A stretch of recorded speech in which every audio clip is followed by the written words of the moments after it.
যিনি প্রার্থী ছিলেন ডক্টর দেওয়ান মোহাম্মদ সালাউদ্দিন বাবু, তিনি কিন্তু এখানে এসেছেন।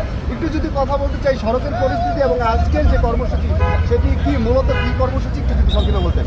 আপনারা জানেন যে এটা বাংলাদেশে রেওয়াজ এবং নতুন মন্ত্রিপরিষদ শপথ নিলে তারা যাকে চিকিৎসিত ফুল দিতে আসে, আজকে সেই কর্মসূচি এটা।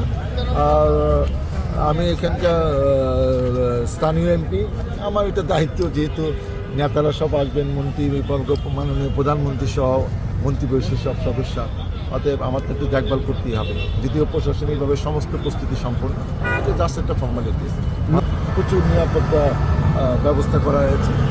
আজকে একটি ভালো দিন, শুভ দিন। আমি প্রত্যাশা করি নতুন সরকার ভালো কিছু করবে, যেটা কিনা জনগণ তাকিয়ে আছে, এবং এই সরকার ভালো করতেই হবে।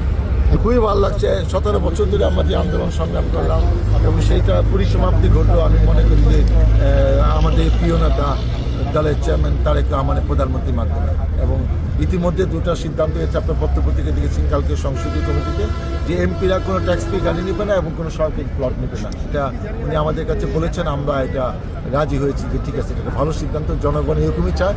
একটা মানুষ যদি ট্যাক্সও গাড়ি কিনতে পারে, আমরা যদি অনেক টাকা খরচ করে এমপি হতে পারি, তাহলে কেন আমাদেরকে এই সুযোগ সুবিধা নিতে হবে? যেটা জনগণ চায় না, সেরকম কাজ এমপিরা করবে না।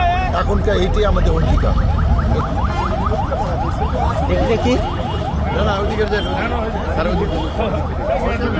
স্যার গাড়ি না সারি দিলেন কেন? আর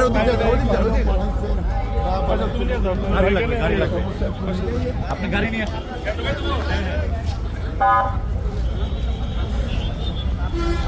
হ্যাঁ যান